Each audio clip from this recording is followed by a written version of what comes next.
বিষাক্ত কেমিক্যালে পাকানো হচ্ছে ফল, এমন শিরোনামে online news portal NV news 24 এর সংবাদ প্রকাশের পর অ্যাকশনে নেমেছে উপজেলা প্রশাসন।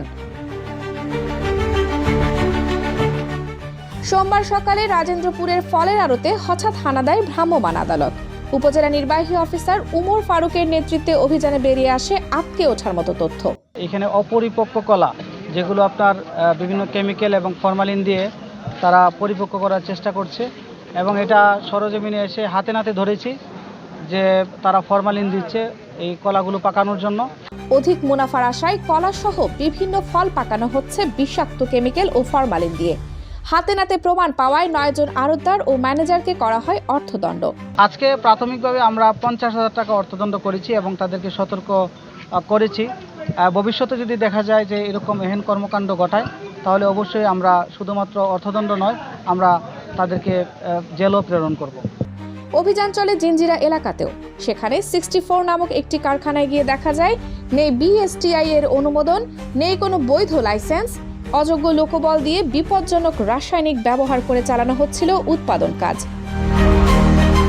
জনস্বাস্থ্যের জন্য চরম হুমকি হওয়ায় তাৎক্ষণিকভাবে কারখানাটি সিলগালা করে দেয় ভ্রাম্যমাণ আদালত। আপনারা জানেন যে এখানে বিভিন্ন ধরনের র মেটেরিয়ালস ব্যবহার করে তারা ডিটারজেন্ট পাউডার, তারপর ডিশওয়াশ এবং ডিশওয়াশ পাউডার এবং টয়লেট ক্লিনার সহ বিভিন্ন ধরনের কেমিক্যাল জাতীয় পণ্য তৈরি করছে।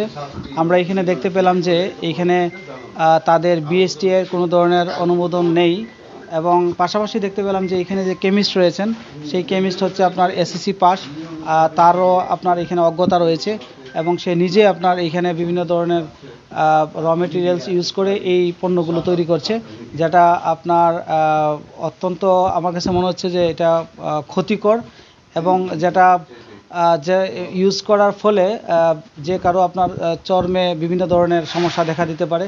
এটা আমাদের প্রাথমিক অবজারভেশন। আমার সাথে বিএসটিআই এর একজন প্রতিনিধি আছেন। আমরা এই দুটো কারখানা সিলগালা করে দিয়েছি। অভিযানে উপস্থিত ছিলেন কেরানীগঞ্জ রাজস্ব সার্কেলের সহকারী কমিশনার ভূমি আফতাব আহমেদ, বিএসটিআই এর প্রতিনিধি ও ফিল্ড অফিসার আলী আকবর সুহেল, দক্ষিণ কেরানীগঞ্জ থানার এসআই হাসমত আহমেদ ও মাহবুব রহমান সহ পুলিশ ও প্রশাসনের কর্মকর্তারা।